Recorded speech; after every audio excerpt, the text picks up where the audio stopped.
Boa noite para todo mundo. Vocês já me conhecem, eu sou o Everton. Hoje, na nossa aula de Geografia e Física, a gente vai ver... Não passou não.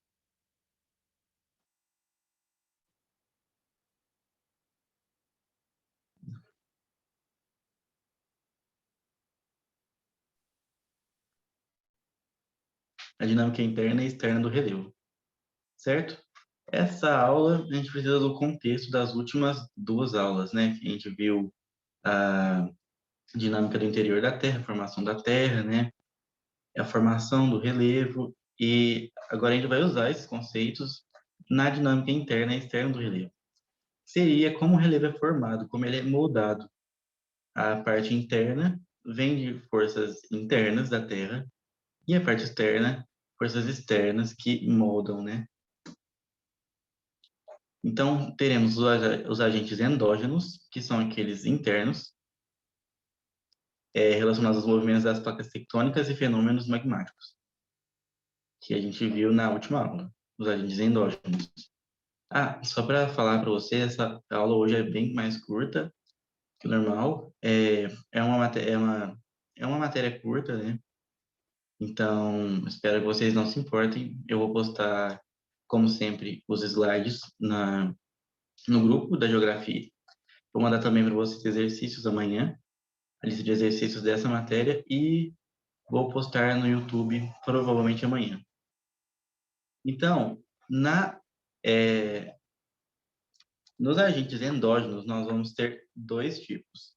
O tectonismo e o diatrofismo, que são a mesma coisa, são sinônimos, tá? E o vulcanismo, que a gente vai ver depois. Então, a primeira parte nós temos da formação do relevo por meios endógenos é o tectonismo. Nós teremos a epirogênese e a orogênese, que são o que vai fazer, né, esse tectonismo. A epirogênese vão ser quando forças internas, o magma, vai mover a crosta para cima e para baixo, verticalmente, nas áreas, e as rochas são muito resistentes, então elas não vão distorcer, elas não vão se dobrar, elas vão quebrar. É um processo que acontece muito demoradamente, até do ponto de vista geomorfológico. Eu já falei para vocês nas aulas anteriores que quando a gente pensa na geomorfologia, um pouco tempo seria poucos milhões de anos, muito tempo, bilhões de anos. Então, até para nosso contexto aqui, é um processo bem demorado, que vai acontecer o levantamento e rebaixamento de litorais, ou seja, vai fazer assim, né? Movimento de desnivelamento. Alguém sabe dizer algum exemplo de onde isso acontece? Alguém sabe alguma área do mundo que está se rebaixando ou que está subindo?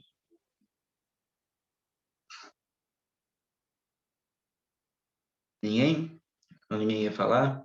Uma área interessante do mundo que está se rebaixando bem lentamente, né? É a região dos Países Baixos, né? No Mar do Norte da Europa, o litoral está abaixando. O litoral está aqui e está cada vez mais para baixo. O litoral dos Países Baixos, né? Onde tem lá na Europa. E um lugar que está subindo seria a Península, eu esqueci o nome, a Península que tem a Noruega e a Suécia, né? A Península dos países nórdicos. Ela está subindo, enquanto o oceano está aqui, ela lentamente, questões de milhões e milhões de anos, está subindo em relação ao nível do mar. Então, no Mar do Norte, né, nos Países Baixos, está acontecendo um movimento negativo, uma perigênese negativa, e no Península Escandinava está acontecendo um movimento de pirogênese positivo. Um movimento positivo, ele é chamado de Horst. Então, na Escandinávia está acontecendo um Horst, ele está subindo. Enquanto isso, nos Países Baixos, um Graben. Esqueci da orogênese. O outro processo do tectonismo que nós temos aqui é a orogênese. Ela vai ser esforços internos horizontais. Então, vai ser de movimentos de grande intensidade e curta duração. As placas tectônicas vão fazer assim, certo? Então, esse movimento é chamado de orogênese. Orogênese quer dizer a formação de montanhas, tá? E epirogênese, formação de continentes. Vem do grego. Então, vai gerar dobramentos em rochas maleáveis e falhas em rochas rígidas. Então, quando a rocha ela é plástica, ou seja, maleável, ela vai se dobrar. Assim, por exemplo, formando montanhas. E quando a rocha é rígida, ela vai fazer uma falha. Então, vai ter uma grande falha, um buraco, né, no continente. Aqui nós temos um exemplo, né, aqui embaixo, uma representação gráfica só da hipirogênese negativa, da hipirogênese positiva e da orogênese. Então, as placas na orogênese vão fazer assim ou assim, ou seja, sempre movimentos nesse eixo X. Então, elas vão se dobrar ou falhar. O outro tipo de formação do relevo de origem endógena é o vulcanismo, que nada mais é do que a expulsão do magma para a superfície da Terra por meio dos vulcões ou das falhas, né, que vão ter no meio dos oceanos. Vocês lembram quando a gente viu na semana passada das placas tectônicas que estão se afastando, o movimento divergente? Acontece no meio do oceano. Então, no movimento divergente, as placas vão se afastar e quando acontece esse afastamento, o magma vai aproveitar e subir. Isso vai poder ser a formação de uma nova crosta oceânica, né? Então, o assoalho do oceano vai sendo renovado cada vez mais por isso. E o vulcanismo acontece principalmente em regiões de encontro de placas divergentes, não convergentes, desculpa. Então, vai fazer a formação do relevo. No Brasil, por mais que nós não tenhamos vulcões atualmente, foi intensamente influenciado por vulcanismo nos períodos Mesozoico e Cenozoico. No Mesozoico aconteceu atividade vulcânica quase no Brasil inteiro, formando a bacia sedimentar do Paraná, e no Cenozoico foram formadas as nossas ilhas oceânicas. Então, o magma que ia para o oceano se consolidou nas ilhas, como Fernando de Noronha, né? E no sul do país, de São Paulo até o Rio Grande do Sul, aconteceu um dos maiores derramamentos de basalto do mundo, que originou a Terra Roxa. É bastante conhecida, é uma terra bastante fértil, que nós temos aqui no Brasil, especialmente na região de São Paulo, Paraná, né? Foi originado por vulcanismo também, derramamento de basalto.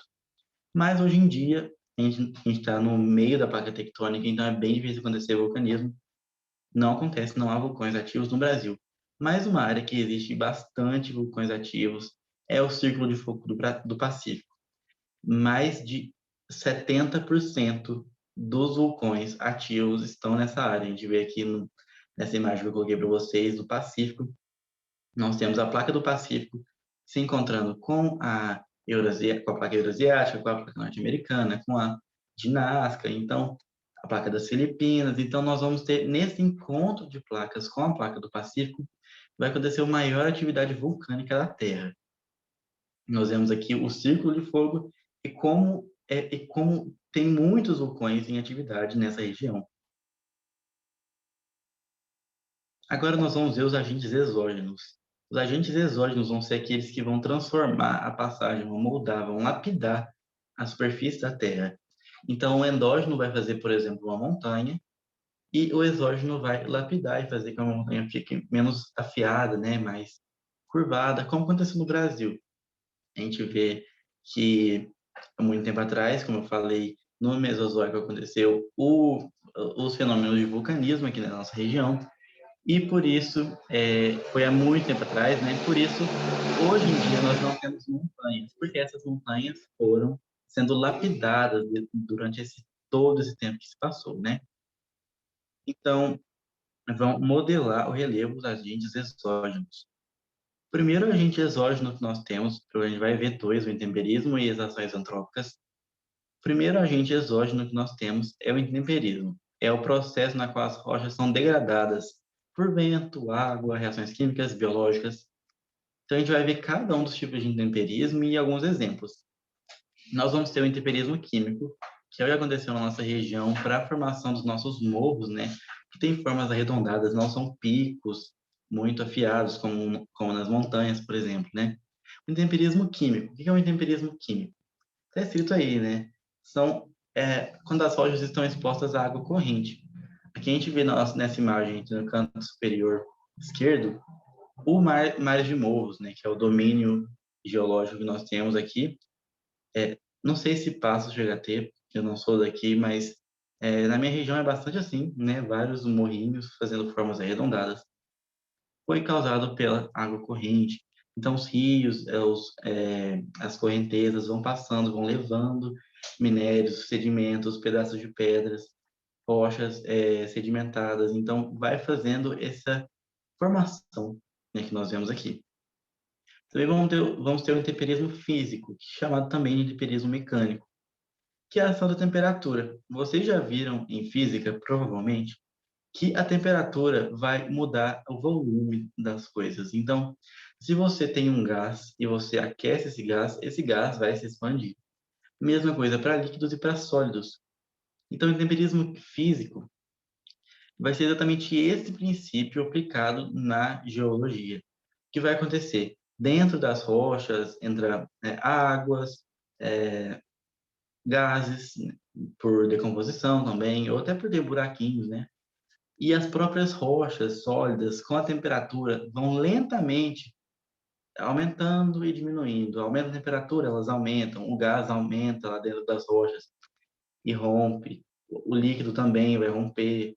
E lentamente, quando vai esfriando, vai romper de novo, porque vai sempre fazendo esse movimento de cresce e diminui. Mas é bem pouco. Então, isso vai demorar muito tempo. No intemperismo físico, não acontece a mudança da composição da matéria química que está formando o solo. No intemperismo químico, ocorre. Então, nessa região de Mares de Morros, já foi uma composição química, agora é uma diferente, vai cada vez se alterando mais pela ação das chuvas e das correntezas, certo? Enquanto isso, o intemperismo físico não vai mudar a composição das rochas, a composição química delas. Não, é isso. Aqui eu escrevi errado, não é, a terceira não é intemperismo químico, é intemperismo biológico. Eu vou mudar isso nos slides, mas essa terceira é o intemperismo biológico. Biológico, ou seja, acontece por organismos vivos. Quais organismos vivos vão ser os principais causadores de intemperismo biológico? As plantas, né? As árvores muito grandes, com raízes muito grandes, vão se aprofundar no solo e vão rachar esse solo. Vão literalmente quebrar o solo, formando grandes fossas. Outro jeito também de acontecer o intemperismo biológico é que essas mesmas árvores, por meio das raízes, vão pegar os nutrientes desse solo.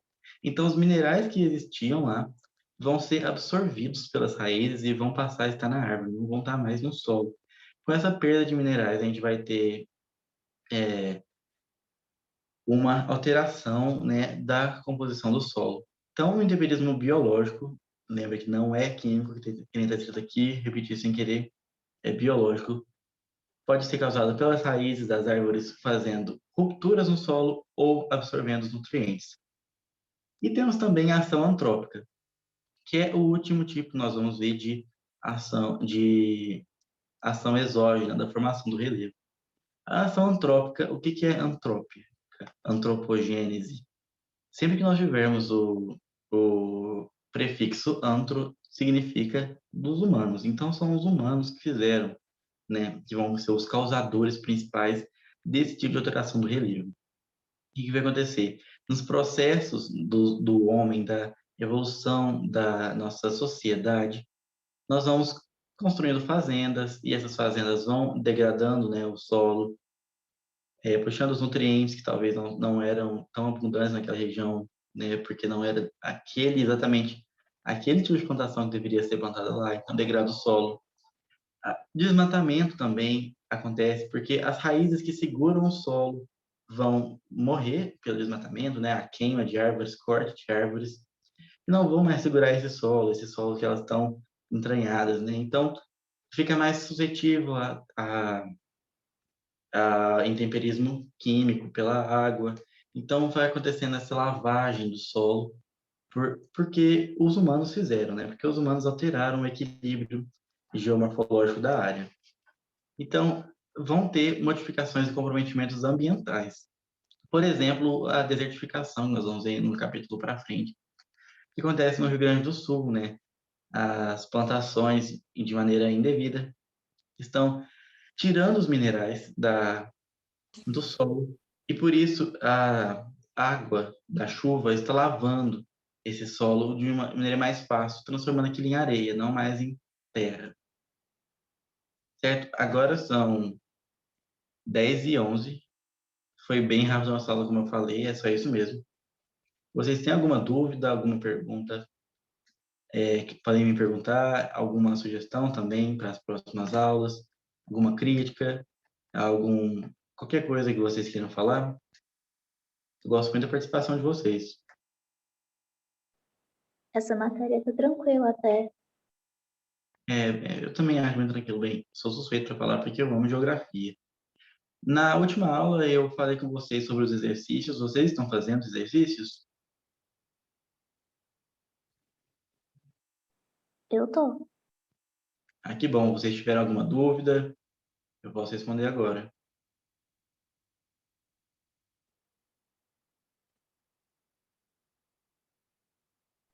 Por mim, foi tranquilo. Ah, que bom.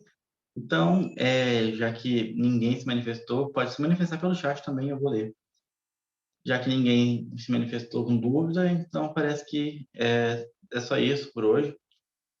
Obrigado pela presença de vocês. Boa noite, bom resto de semana para vocês. Adeus. Vou parar a gravação aqui.